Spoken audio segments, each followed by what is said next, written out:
မင်္ဂလာပါအောင်ဆိုတော့ဂျပန်စာသင်ခန်းနေပရောဂျက်ဆိုလိုက်ပါတယ်အခုဆိုလို့ရှိရင် GLPTN5 ရဲ့အခန်း73ပေါ့နော် unit 13ကိုရောက်လာခဲ့ပြီအဲ့ဒီကဲမှာလေ့လာမယ့်ပုံစံတွေကတော့ noun က hoshi desu ပေါ့နော် noun ကိုလိုချင်တဲ့ဥမာဆိုရင်ကားလိုချင်တဲ့အိမ်လိုချင်တဲ့စသဖြင့်စာကြောင်းရေးဖွဲ့ဖို့နောက်တစ်ခါကျတော့ verb နဲ့ဆက်ပြီးတော့သုံးမယ်သွားချင်တဲ့စားချင်တဲ့စသဖြင့်ပေါ့နော် verb time desu ဆိုတဲ့ပုံစံ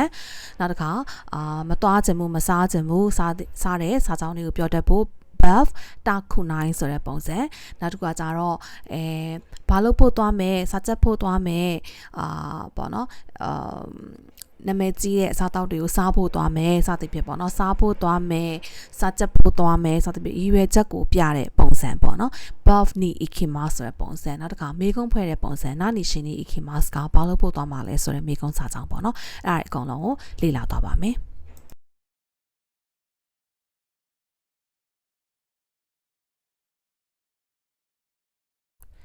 ဒါဆိုလို့ရှိရင်ဒီ page မှာလေ့လာသွားမှာကကြတော့ noun က hoshi desu ဆိုတဲ့ပုံစံပေါ့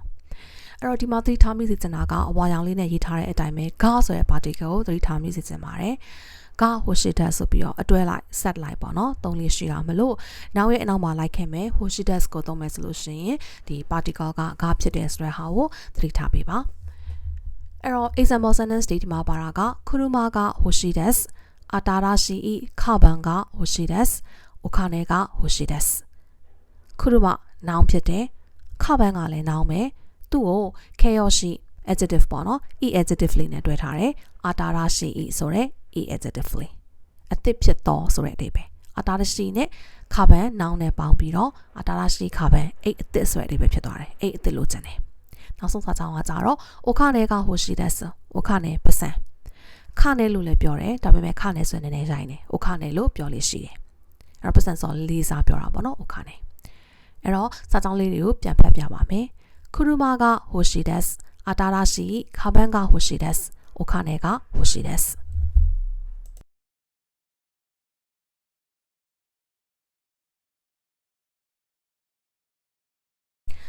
ဒီတစ်ခေါက်ကကြတော့ time desk ဆိုတဲ့ပုံစံကြည့်မှာပေါ့နော်ဒါကြတော့ verb တွေနဲ့ပတ်သက်ပြီးတော့သုံးမယ်စားကျင်တယ်သွားကျင်တယ်လာကျင်တယ်စသဖြင့်စားတယ်သွားတယ်လာတယ်ဆိုတဲ့ verb တွေကို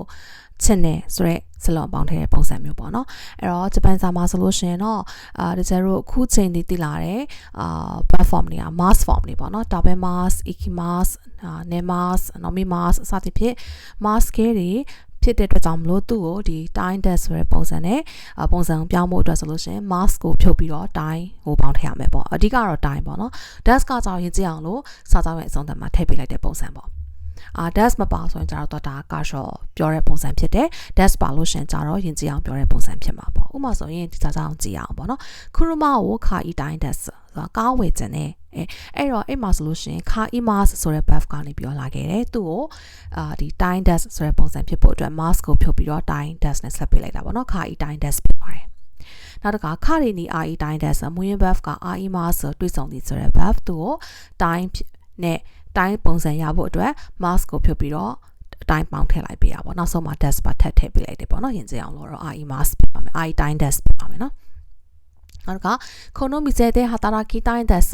ဒီမှာဆိုလို့ရှိရင် hataraki mas ဆိုတဲ့ verb ကို mas ဖြုတ်ပြီးတော့ time desk ပေါင်းထည့်လိုက်တယ် hataraki time desk အလုပ်လုပ်ချင်တယ်ဆိုတဲ့အဓိပ္ပာယ်တက်ရောက်သွားမယ်ပေါ့အဲ့တော့ဒီမှာ particles ကိုကြည့်အောင်ပေါ့ wo သုံးထားတယ် ni သုံးထားတယ် de သုံးထားတယ်အဲ့တော့တင့်လျော်တဲ့ particle ကိုသုံးရမယ်ကားကိုဝယ်ခြင်းနဲ့ဆိုတဲ့နေရာမှာကားဝယ်ခြင်းနဲ့မြန်မာလိုဆိုတော့ကားဝယ်ခြင်းနဲ့ပေါ့ဂျပန်လိုကြတော့ဒီ object ကိုပြောတဲ့အခါမှာ wo လေးပေါ့သုံးပေးရတယ်နောက်တစ်ခါဘသူနဲ့တွေ့ကြတယ်ဆိုလို့ရှင်ကြတော့လူတွေရဲ့အနောက်မှာ ni ကိုသုံးတယ်နောက်တစ်ခါဒီ site မှာအလုပ်လုပ်ချင်တယ်ဆိုတဲ့ဟာမှာကြတော့နေရာပြပုတ်က de သုံးတယ်တကယ်တော့နေရာပြပုတ်က ni လည်းရှိတယ် de လည်းရှိတယ်ဂျပန်စာမှာလေဒါပေမဲ့ဘယ်ပုံမှန်မှုပြန်ခွဲလဲဆိုလို့ရှင်verb form မှာမူတည်ပြီးတော့ပြန်ခွဲတယ်ဒါကအရှိက unit တွေမှာတော့ပြောခဲ့ပူတယ်ပေါ့နေ့တွေ day တွေစသုံးတဲ့အချိန်မှာเนาะပြောခဲ့ပူတယ်action verb တွေအကြောင်းစပါတယ်အချိန်မှာပြောခဲ့တယ်ဒီမှာတော့ဒီ particle ကိုအသေးစိတ်တော့မရှင်းတော့ဘူး plus တော့ဒီ chapter ကကြတော့ပြောချင်တာကဒီ verb time desk ပုံစံအဓိကထားချင်တာ particle ကိုအဓိကထားချင်တာမဟုတ်လို့ပေါ့เนาะဒါပေမဲ့နည်းနည်းလေးပြန်ပြီး recall လုပ်ရမယ်ဆိုရင်နေ့နဲ့ day နဲ့ဘယ်လိုခွဲလဲ verb ဒီ action verb ဖြစ်ခဲ့ရဆိုရင် day action verb မဟုတ်ဘဲနဲ့အဲ့နေရာမှာရှိချောင်းကိုပဲပြရဲဆိုရင်နေ့ဥပမာဆိုရင်ကျောင်းမှာကျောင်းသားတွေရှ ရှိရဲဆိုလို့ရှိရင်နီကိုသုံးတယ်ကျောင်းမှာကျောင်းသားတွေစာကြက်နေရဲဆိုလို့ရှိရင်စာကြက်တဲ့ဆိုရယ် verb ပါသွားလို့ action ပါသွားလို့ day ဖြစ်တယ်ပေါ့နော်အဲ့လိုမျိုးလေးခွဲတယ်အဲ့တော့ဒီ verb တိုင်းဒီparticle တွေအမျိုးမျိုးဖြစ်နိုင်တဲ့ဆိုတာဟာလေးကိုသတိထားပေးစေချင်တယ်နောက်တစ်ခါမေးခွန်းလုပ်မယ်ဆိုလို့ရှိရင်တော့ဘာလို့ချင်လဲလို့မေးလို့ရှိရင်နာနီကိုရှိတိုင်း desk ကပေါ့နော်ဆိုပြီးတော့မေးတယ်ပေါ့နာနီကိုဘာကိုရှိတိုင်းလုပ်ချင်တယ် desk ကမေးခွန်းအတွက်ပေါ့နော်အဲ့တော့ဘာလို့ချင်လဲနာနီကိုရှိတိုင်း desk ကပေါ့နော်ဒါဆိုရင်သုံးကြည့်ပါနော်ဒါလေးကိုလေ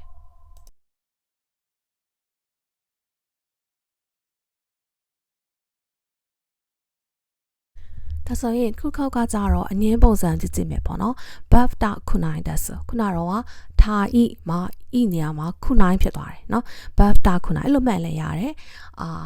verb ကိုတိုင်းပုံစံပြောင်းပြီးတော့မှအငင်းပုံစံထပ်ပြောင်းဤနေရာမှာခုနိုင်ဖြစ်တယ်လို့မှတ်ရင်လည်းရတယ်ဒါမှမဟုတ်ရင်အဲ့လိုမှတ်ရတာအစစ်အနေနဲ့ရှုပ်တယ်ဆိုရင်တခါတည်းအငင်းပုံစံဘယ်လိုမှတ်မလဲဆိုတော့mask ကိုဖြုတ်ပြီးတော့တာခုနိုင်ပေါင်းတယ်လို့သာမှတ်လိုက်ပါတော့အဲ့ဒါဆိုရင်တော့မှတ်ရတာပို့လိုက်မယ်ဒါဆိုရင်ဒီမှာ example sentence ကိုကြည့်အောင်ပထမစာဆောင်ကခရုမာကိုခါဤတာခုနိုင်တဲ့ဆိုခါဤ mask ကို mask ဖြုတ်ပြီးတော့တာခုနိုင်ဆက်လိုက်တယ်နော်ခါဒီနီအာဤတာခုနိုင်တဲ့ဆိုအာဤ mask ကို mask ဖြုတ်တယ်တာခုနိုင်ဆက်လိုက်တယ်နောက်ဆုံး desk လေးကတော့ယဉ်ကျေးအောင်လို့ထုံးစံတိုင်းပေါင်းထည့်ပေးရ polite form ဖြစ်အောင်ပေါ့နော်casual polite form ပေါ့ဒါနောက်တစ်ခါこの店で働きたくないですဒီမှာလဲ働きますမှာ mas ပြုတ်ပြီးတော့တာခုနိုင်ထည့်ပေးလိုက်တယ်ပေါ့အဲ့ဆိုတော့ဒီလိုမျိုးတာခုနိုင်ပုံစံကိုပြောင်းပါတယ်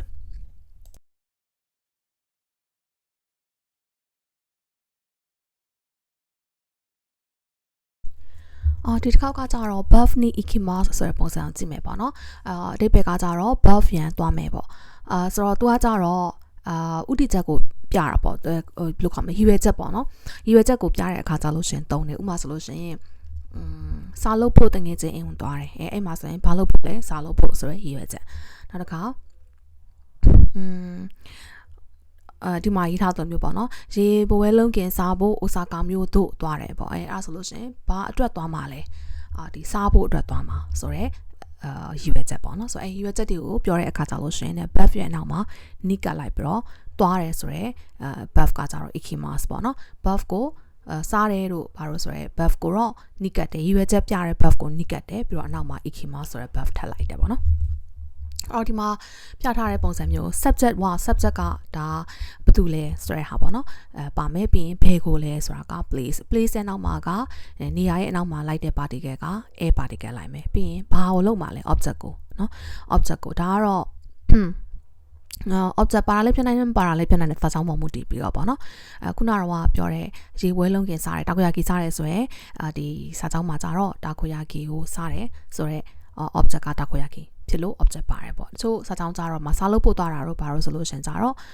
စာလုပ်တည်ဆိုရဲ buff ကရှိနေပြီးသားဆိုတော့တက်ကြီး object ထပ်မလို့တော့ဘူးပေါ့နော်အဲ့လိုမျိုးရှိမယ်အဲ့တော့ဥမာစာကြောင်းကြည့်အောင်ပေါ့ဟလားကျမသည်အိုဆာကာမြို့သို့ရေပွဲလုံးကင်စာရန်သွားသည်ဒါဆိုရင် subject ကကျမသည်ဝါတာရှိဝအိုဆာကာမြို့သို့ဆိုအိုဆာကာရေပွဲလုံးကင်ဒါလွယ်အောင်မြန်မာပြန်အောင်တင်တော်သူတို့ပြန်လိုက်တာပေါ့နော်တာခိုဆိုတာကဒီ auto bus ပေါ့ရေပွဲကိုပြောတာတာခိုလေးတွေကိုလုံးပြီးတော့ဒီတို့တွေမြန်မာပြည်က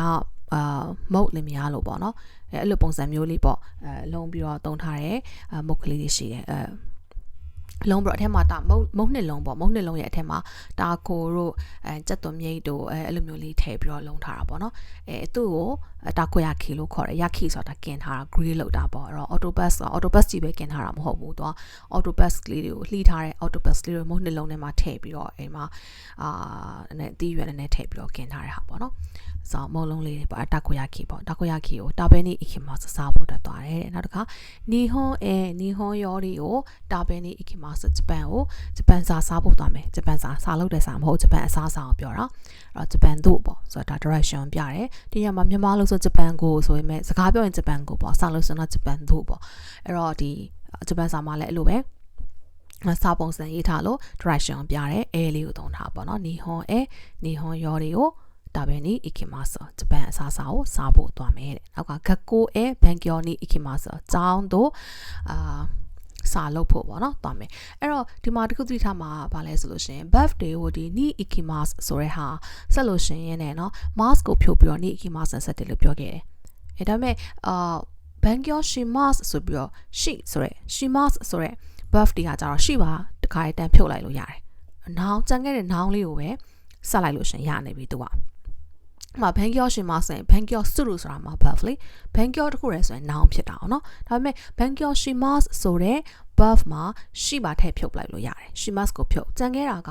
noun ပဲကြံတာ Bangyo ပဲကြံတာဒါပေမဲ့အဲ့ Bangyo ကို ni ikimasu နဲ့တန်းဆက်လိုက်လို့ရတယ်ပေါ့เนาะဆိုတော့အဲ့လိုမျိုး shimasu ဘတ်တွေဘာတွေရှိသေးလဲတခြားဥပမာဆိုရင် sanpo shimasu ဆိုရင်လမ်းလျှောက်တည်လေ